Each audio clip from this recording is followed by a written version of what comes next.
question. What's the worst thing a person could open in front of a job interviewer? An empty folder? Worse. A folder with somebody else's name on it? Worse. Avery, what did you open?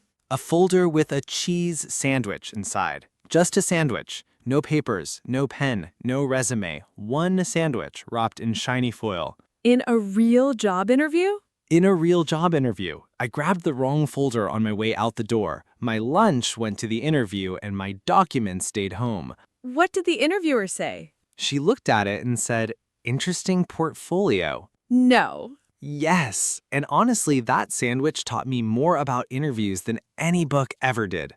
Okay, we're telling that whole story today. But first, hello! Hello, welcome back to Beyond English Class, where you learn real everyday English through real conversations. I'm Avery, the man who brought a sandwich to a job interview. And I'm Aaliyah, the one who hears these stories first. Friends, today we're talking about job interviews, the questions, the nerves, the moment your mind goes empty. That moment and I know each other very well. And here's our promise. By the end of this episode, interviews will feel smaller. Not easy, maybe, but smaller. Something you can actually prepare for. And we keep our English slow, clear, and simple for intermediate learners, B1 level, so just relax and listen. Along the way, useful phrases will pop up naturally, and at the end, in our vocabulary tour, we'll slow every one of them for you. So grab a coffee or a sandwich. Already with the sandwich. It always comes back. So, Avery, when you think about your worst interview moments, and clearly you have a rich collection, A museum, really. when you look at that museum, what was the real problem? Was it your English? Honestly, no, and that surprised me for years. I always told myself my English isn't good enough, that's why interviews scare me. But my worst moments happened in my own language. Exactly. And that's the first thing everyone needs to hear. A job interview is not an English exam. Nobody sits there with a red pen counting mistakes. Really? Because it truly feels like they are. It feels like it, I know, but put yourself in the interviewer's chair for a second. What do they actually want? Someone who can do the job? Someone who can do the job and someone they'd be happy to sit next to all day. That's it. 2 quiet questions. Can this person do the work? Would I enjoy working with them? And perfect grammar isn't on that list. Not on the list. A small mistake, a pause, a simple sentence, none of that loses the job. You know what actually hurts? Sandwiches. Sandwiches are risky, yes, but no. What hurts is disappearing, going silent, giving one-word answers, or the opposite, talking in circles without a point. That second one is me. When I'm nervous, my mouth just keeps going. My sentences look for an exit and can't find one. That's so human, and interviewers know it. It's why most interviews begin with small talk. The weather, your trip to the office, easy things. I always thought that part was just noise before the real test. It's the opposite of noise. That small talk has a job. It's there to break the ice. Wait, hold on. Break the ice. That's a lovely phrase. Say it again. Break the ice. It means to make things feel warm and comfortable at the start, when everything is still cold and awkward. Try it, everyone. Break the ice. Break the ice. So that's the friendly chat at the beginning. And it's not a trop? It's a gift. Tiny secret. Prepare 2 easy sentences about your morning or the weather, and you can enjoy that part without thinking. Good, because my brain has very limited storage, especially under pressure. Ooh, you just said it yourself. Under pressure. That's one everyone should keep. Did I? Look at me, teaching by accident. What does it mean exactly? Under pressure means in a stressful situation, when you feel the weight of the moment. People say, I stay calm under pressure. Say it once. Under pressure. Under pressure. Interviewers love that one, right? When it's true, yes. Which brings me to my story, because at my first interview, I was the opposite of calm under pressure. Oh, story time. How old were you? 19. A small bookshop in my neighborhood, a Saturday job, and I prepared in the worst possible way. I wrote out full answers, word for word, and memorized them like a poem. A poem. A long, boring poem about my strengths. I could say it in my sleep. I walked in feeling ready, and the owner, a kind older man with round glasses, smiled and asked his first question. Tell me about yourself. No. He asked, "So, what are you reading at the moment?" Ooh, not in the poem. Not in the poem. In 1 second, my whole script became useless. My mind went white. I just stared at the shelf behind him, like the answer was hiding between the books. What did you do? I panicked quietly for 5 seconds. Then something in me gave up on being perfect, and I told the truth.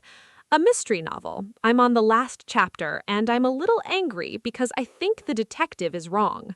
You said that out loud? Out loud, and he laughed, this big, warm laugh, and asked who I suspected. Suddenly, we weren't in an interview, we were two people arguing about a book. 10 minutes later, he offered me the job. Because of the detective? Because for one moment, I stopped performing and started talking. And here's the lesson it took me years to understand. Don't prepare sentences, prepare ideas. Slow down. That sounds important. What's the difference? A sentence is fixed. Forget one word and it falls apart, like my poor poem. An idea is flexible. If you know the 3 things you want people to understand, you can say them 10 different ways, even when a question puts you on the spot. Puts you on the spot. Wait, that one's really good too. What does it mean exactly? To put someone on the spot means to ask them something suddenly, so they must answer right away, with no time to prepare. That bookshop question put me right on the spot. Say it with us. On the spot. On the spot, like when a cheese sandwich puts you on the spot in front of a hiring manager. You're already using it. And notice something. Ideas survive surprises. Sentences don't. Deep down, I knew I loved stories and loved talking about them. That idea saved me when my script died. So instead of memorizing, I am a hardworking and motivated person. Which sounds like a robot wrote it. A very tired robot. Instead, you decide, my 3 ideas are, I'm good with customers, I learn fast, and I care about this work. Then whatever question arrives, you just choose which idea fits. Huh, that feels lighter. Less to carry into the room. So much lighter.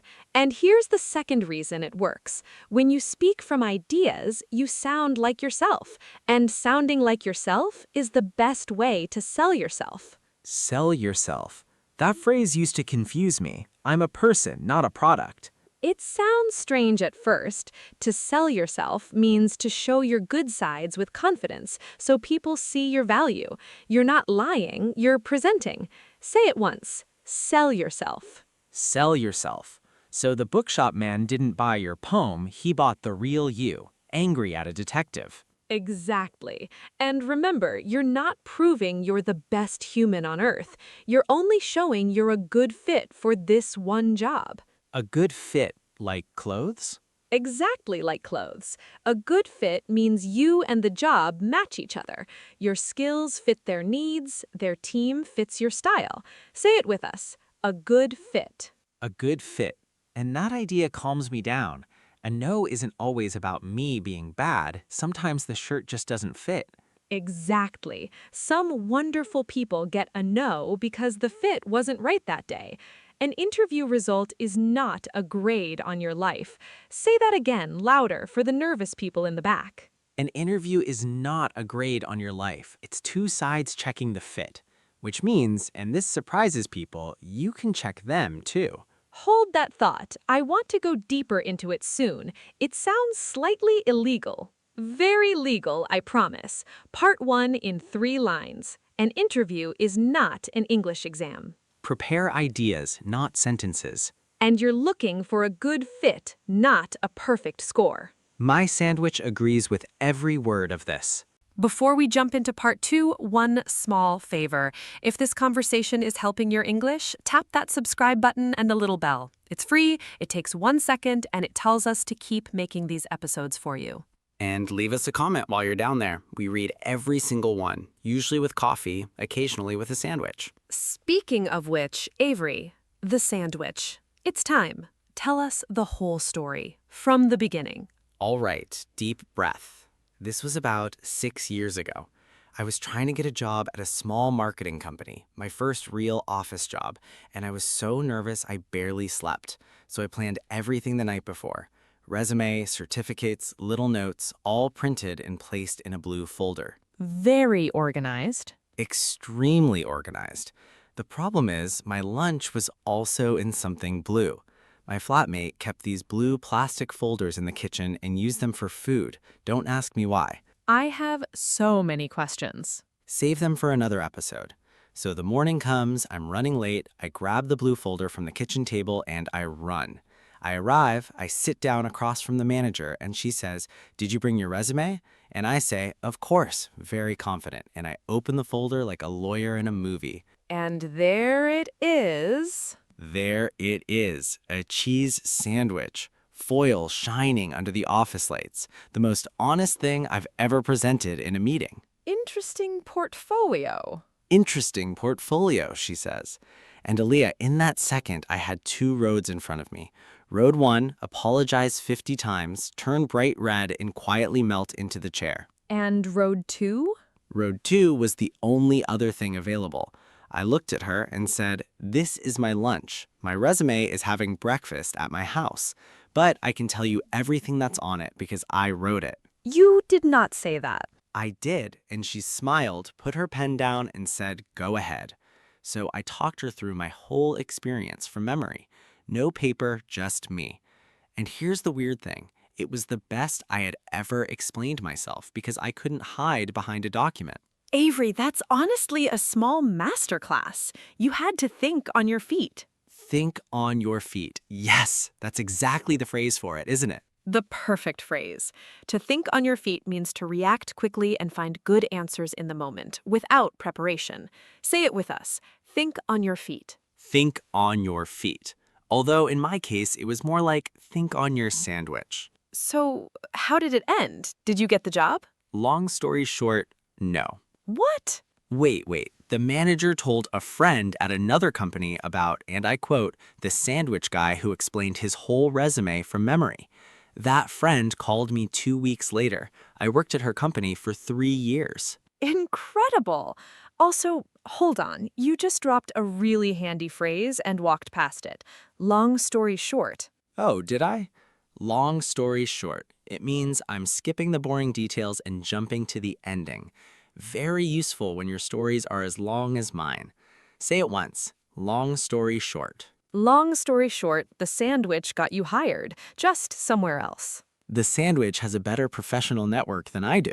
Okay, but I want to pull a serious idea out of your silly story, because there's a big one hiding in it. In my story? Where? You survived because you knew your own experience without paper.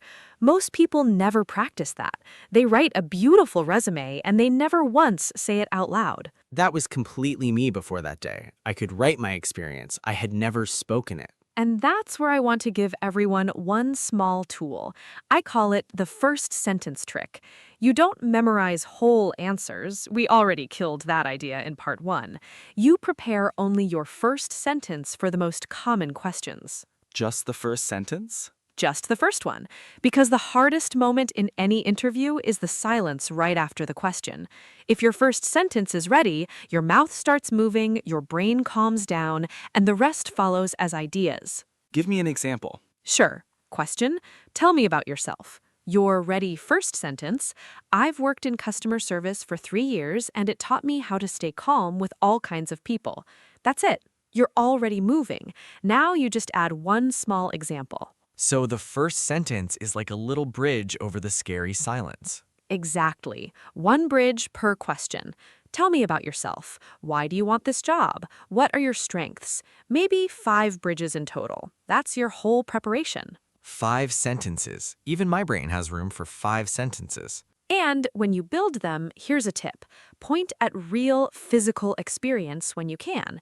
Not just, I have skills, but I have hands-on experience with difficult customers, or hands-on experience with this software. Hands-on experience. I love that one. It sounds like your hands actually did the work. That's exactly the feeling. Hands-on experience means practical, real experience, things you've truly done, not just studied. Say it with us. Hands-on experience. Hands-on experience, like my hands-on experience with foil-wrapped portfolios. 6 years of it, apparently. Now, part 2 of the serious idea. Remember before the break I said you're allowed to check them too? The slightly illegal part, yes. An interview goes 2 ways. They're choosing you, but you're also choosing them. And near the end, they almost always ask, "Do you have any questions for us?" That moment is a gift. Please don't waste it. Confession, I used to say, no, all clear, thank you. Very polite, very fast exit. Very common, and it quietly says, "I'm not that curious about you." Instead, ask something real. Ask what a normal week looks like. Ask how they help new people learn. Ask what kind of tasks you'd take on in the first 3 months. Take on, meaning what exactly? To take on means to accept new work or new responsibility. I'm ready to take on new challenges. She took on a big project. Say it once. Take on. Take on. And it's funny, asking a question like that also sells you, doesn't it? It shows you're already imagining yourself doing the job. Exactly. It works twice. And one last small thing that almost nobody does. After the interview, that same day or the next morning, send a short thank you message, 2 or 3 sentences. Thank them for their time and mention one thing you enjoyed talking about. Doesn't that look a little desperate? The opposite. It looks warm and professional. It's called following up, and people remember it because so few people do it. Follow up. Okay, that's the last one I'm grabbing today. Give us the exact meaning. To follow up means to make contact again after a first meeting or conversation, to continue it. I followed up with a short email. Say it with us. Follow up. Follow up. I actually did that after the sandwich interview. Maybe that's the real reason the manager remembered me at all. I would bet on it. Okay, we owe everyone their little weekly practice, something small and real they can do this week. Please make it sandwich-sized. It's perfectly sandwich-sized. Here it is. This week, once a day, take your phone, press record, and answer one question out loud in English. Tell me about yourself. 60 seconds, no more. Then listen back once. That's it? Once a day, 1 minute, 7 days? That's it. Day 1 will feel terrible, and that's normal. Everyone hates their own recorded voice. By day 4, you'll hear yourself getting smoother. By day 7, your first sentence, your little bridge, will be there without even trying. And you can do it during lunch. Just keep the lunch out of your folder, please. Words to live by. All right, I think it's time to slow everything down. My favorite part of the show. It's time for the vocabulary tour, the part of the episode where we take today's phrases and slow them right down, one by one. Get comfortable, repeat after us, and don't rush. 10 phrases today. Let's walk through them together. Number 1, break the ice. Break the ice. It means to make a situation feel relaxed and friendly at the beginning, usually with small talk or a smile. For example, he told a little joke to break the ice. Say it with us. Break the ice. One more time. Break the ice. Number 2, under pressure. Under pressure means in a stressful situation, when you feel the weight of the moment. For example, she stays calm under pressure, even on the busiest days. Say it with us. Under pressure. One more time. Under pressure. Number 3, to put someone on the spot. If a question puts you on the spot, you have to answer suddenly with no time to prepare. For example, the teacher put me on the spot with a surprise question. Say it with us. On the spot. One more time. On the spot. Number 4, to sell yourself. To sell yourself means to show your skills and your value with confidence, especially in an interview. For example, Don't be shy. This is your chance to sell yourself. Say it with us. Sell yourself. One more time. Sell yourself. Number 5, a good fit. A good fit means a person and a job or a person and a team match each other well. For example, I really think you'd be a good fit for our team. Say it with us. A good fit. One more time. A good fit. Number 6, to think on your feet. To think on your feet means to react quickly and find good answers in the moment. For example, waiters have to think on their feet all day long. Say it with us. Think on your feet. One more time. Think on your feet. Number 7, long story short. We say long story short when we skip the details and jump straight to the ending. For example, long story short, we missed the train but caught the bus. Say it with us. Long story short. One more time. Long story short. Number 8, hands-on experience. Hands-on experience means practical, real experience. Things you've actually done, not just studied. For example, I have hands-on experience with this kind of software. Say it with us. Hands-on experience. One more time. Hands-on experience. Number 9, to take on. To take on means to accept new work or new responsibility. For example, I'm excited to take on new challenges this year. Say it with us. Take on. One more time. Take on. And number 10, to follow up. To follow up means to make contact again after a meeting or a conversation. For example, I'll follow up with a short email tomorrow morning. Say it with us. Follow up. One last time. Follow up. Beautiful work. 10 phrases, all real, all useful, all ready for your next interview. So let's land this plane. If you remember one thing from today, remember this. An interview is not an English exam, and it's not a grade on your life. Prepare ideas, not sentences. Build your 5 first sentence bridges. And remember, it's a two-way conversation. You're checking the fit too. And your practice this week is tiny. 1 minute a day, 7 days, recording your answer to tell me about yourself. By next week, that question will feel like an old friend. A slightly annoying old friend, but still a friend. And listen, if a man who brought a cheese sandwich instead of a resume can end up with a 3-year job, then you, with your real preparation and your growing English, are going to be absolutely fine. The sandwich believes in you, and so do we. Now, before you go, tell us in the comments which interview question makes your heart beat fastest, and how would you answer it in English? Writing it down is wonderful practice. And if you enjoyed this conversation, give the video a like and subscribe so you never miss an episode. It genuinely helps our little channel grow. Thank you for spending this time with us. Keep going, keep speaking, and be kind to yourself while you learn. See you in the next one, and please everyone check your folders. Bye for now.